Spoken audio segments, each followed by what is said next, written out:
Hey guys, Mr. Morgan here with another remote learning instructional video for Tuesday 10/6. So today we are going to start talking about the history of Southern and Eastern Africa. Last Friday we finished up with the geography part of this chapter, talking about the different features of Southern and Eastern Africa and doing our map quiz. So with all of that said, only one announcement: I updated all of the grades. Besides the mass project, mass should be done the end of this week.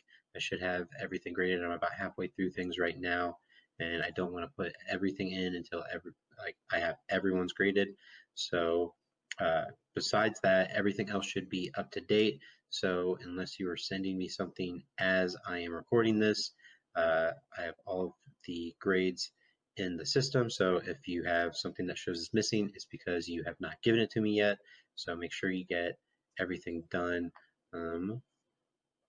Let's see. I think that's it. Let's go ahead and get started. Make sure that you have the notes out for Chapter 2, Section 2, History of Southern and Eastern Africa. All right, so like I said, we are starting Section 2, the history of Southern and Eastern Africa. So just a brief overview of what we're going to talk about today. Southern and Eastern Africa have been home to some of the earliest humans that we see in history. So from ancient times to the present, many different cultures and civilizations have left their mark on the region of Southern and Eastern Africa. So like I said, we have some of the earliest humans and some of the early great civilizations in the area. The first humans may have lived in this part of Africa around 2 million years ago. So these can be found in modern day countries like Ethiopia and Tanzania. So scientists have found fossils, which is our first vocab word for this section. So fossils are the remains of ancient humans or animals in those two countries.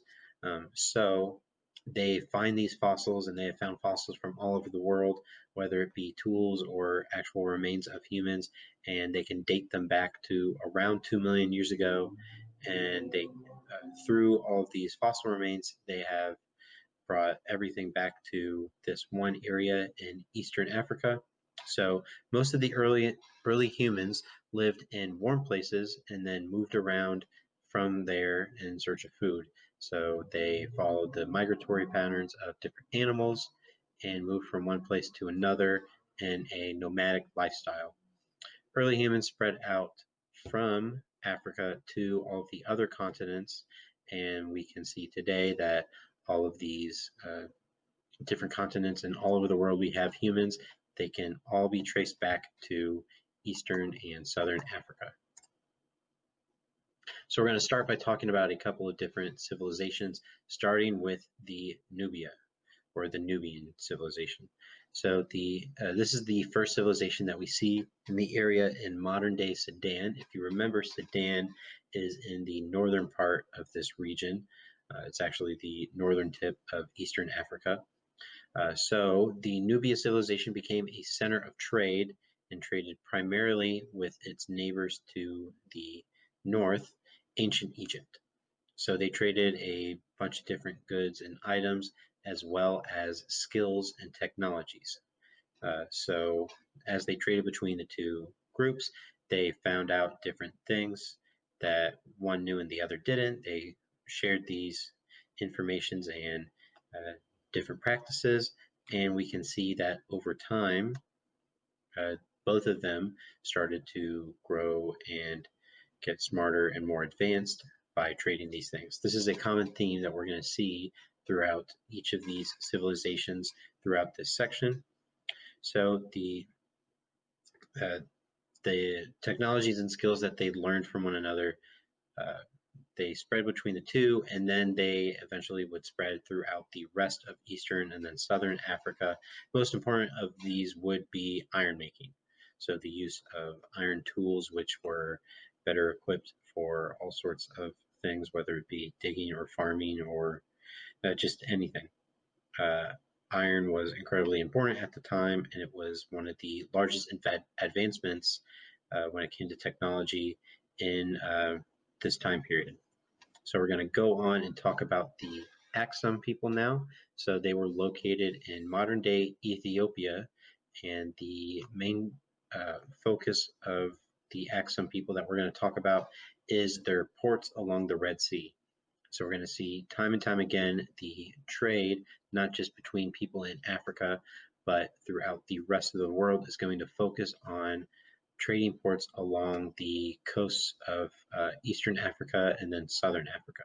So ports along the Red Sea made the Axum people a trading hub with both parts of Africa and then the rest of the world. So they sold gold, ivory, and other goods, and they traded with people like Rome and India. Moving on now, we see the Bantu people. So the Bantu people were originally from Western Africa, but over time they grew too large for the area of Western Africa, and they migrated to Southern Africa.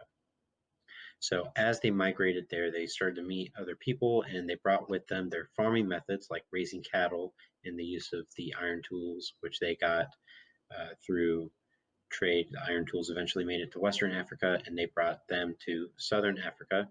So many groups in the area adopted the Bantu practices of farming and raising cattle and using these iron tools, as well as the Bantu language. So we see not only tools and skills and practices, but also ideas like language start to spread through trade in this area.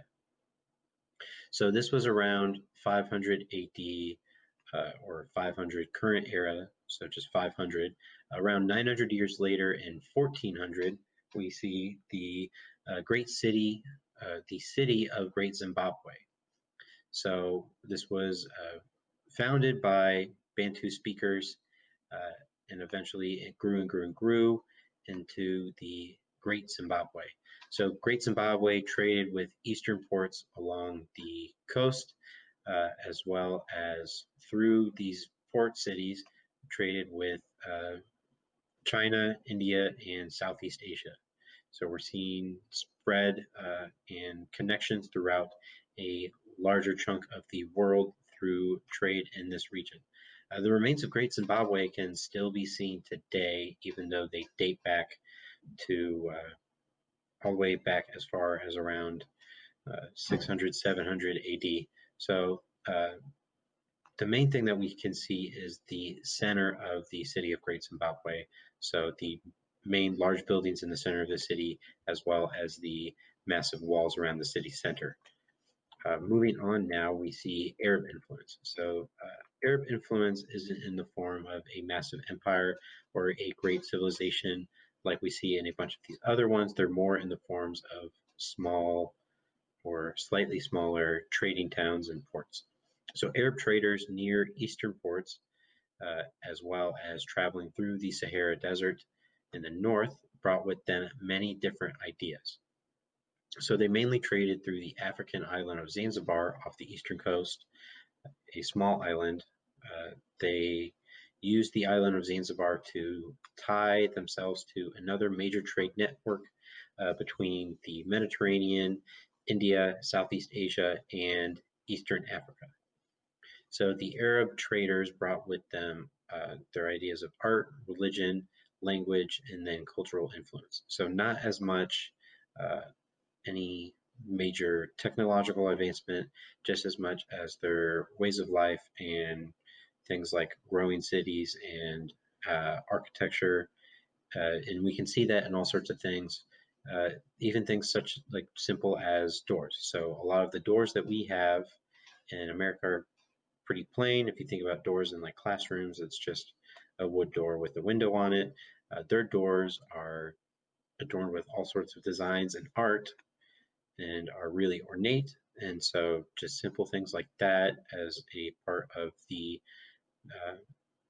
Eastern African city and way of life in the area, as well as religious and cultural practices. So they also not only brought these ideas with them, but they also founded a bunch of different cities along the coast. many of which are now major cities, one example being Mogadishu in Somalia, which is one of the largest cities in Somalia, still one of the largest cities in modern-day Somalia. So through this, we can see trade bringing all sorts of things like art, religion, language, technologies, different practices and skills, and just bringing people closer to each other, whether it be in parts of Africa, bringing Africans closer to other Africans, or bringing Africans closer to the rest of the world. Trade is an incredibly important thing, not only in this area, but throughout all of human history. Trade is how we connect with one another, especially at the time. So we're going to see how the African people started to connect and trade with Europeans like the Dutch, French, British, and the Portuguese. So we see Europeans start to come to Eastern Africa mainly through the Portuguese. So in around the 1400s, Portugal began to trade with Eastern Africa, and around 1500 they had taken control over many different parts of Eastern Africa. So they did this by taking advantage of some weaknesses that African societies had at the time, one of which was constant warfare, whether it be fighting between African groups or whether it be fighting between Africans and the Portuguese. Constant warfare and then large loss of population weakened African societies and allowed for European takeover. So as these Europeans took over, they started to colonize, and eventually many European countries spread their empires into Africa in the late 1800s, which we talked about in West and Central Africa. We see that again here. So around the late 1800s, early 1900s, all of Africa, besides a few small parts, had been taken over by European powers. Europeans conquered territories and founded colonies in Eastern and Southern Africa. So many of these colonies and settlements were founded by trading companies. So companies would send settlers, they would pay groups of people to go and build supply posts in these areas. So as they went along these trade routes along the coastline, they could stop at certain areas and resupply and then continue on, and they could trade or sell off certain things and move from place to place. So one example of this is the Dutch East India Company. They started a settlement in South Africa called Cape Town, which we are going to talk about a lot more later, but we're going to cover a little bit here. So as these groups sent settlers, whether it be the Dutch East India Company sending French, British, or Dutch people, they sent them to Cape Town, and those who came were known as the Boers, B-O-E-R-S, which were European farmers in colonial South Africa. So they came and settled the area and cultivated land, and eventually they found out that gold and diamonds were there, and more people came as a chance to get rich. So we see colonial impact in a couple of different ways. We see that many Native Africans hated colonial rule for a bunch of different reasons. One was just unfair or harsh treatment. Colonists forced Africans to work for little to no pay, whether it be through indentured servitude or debt bondage, or whether it just be through physical force and slavery. The colonists forced the Native Africans to work for little and often absolutely nothing. Colonists also held high positions in the areas, so the colonists that moved there had chances to become very rich or very powerful when it came to politics and have a lot of say in what was going on in the area, while Africans had absolutely no say in government at all and little political power. They didn't even get representatives like we would have in the American colonies. They had absolutely no say in anything. Europeans also looked down on African cultures and had an attitude called ethnocentrism. So if we look at that word, we can see two different words in it: ethno or ethnicity or ethnic, and then centrism. So it is the belief that your ethnicity or your group is at the center or better than everything else. So thinking that everything revolves around your group, or the actual definition, which is the belief that their own cultures were superior to others. So the Europeans thought that, or believed that, their cultures were superior to the African cultures because they were so much more advanced, and they felt that they were so much more civilized, and so they thought less of the African cultures. So we do see some good things come from the colonial impact. So from the European countries colonizing these areas, we can see they brought more modern ideas of healthcare to Southern and Eastern Africa over time. And then they also built up infrastructure in creating these settlements to access different resources in the area and send resources from one place to another. They also built schools in the area, and over time allowed Africans to gain an education. And through these Africans gaining an education, they eventually felt that they were ready to take charge of their own governments. So we're going to see that when we start talking about independence in Southern and Eastern Africa. So winning independence in 1900, every country was under colonial rule from some sort of European power. By 1960, many African nations had become independent through one way or another. So some European nations began to leave, but the European settlers that were already there decided to stay for one reason or another in certain areas. So eventually local groups started political parties to oppose colonial rule, whether it be the rule of the actual European power like the British, or just the rule of the settlers in the area. They tried to peacefully gain their power and rule over themselves. Oftentimes, or the majority of times, this did not work, and we see things like the Mau Mau, which is another one of our vocab words. The Mau Mau was a movement that decided to use force to end British rule in Kenya more quickly. So there was a native Kenyan political party that over time tried to gain more power and tried to rule over themselves rather than be ruled by British colonizers. And that didn't work, and they eventually said enough is enough, and they decided to fight back, and they fought for 4 years against the British and eventually gained independence in 1963. So this is a common theme that we're going to see in a lot of different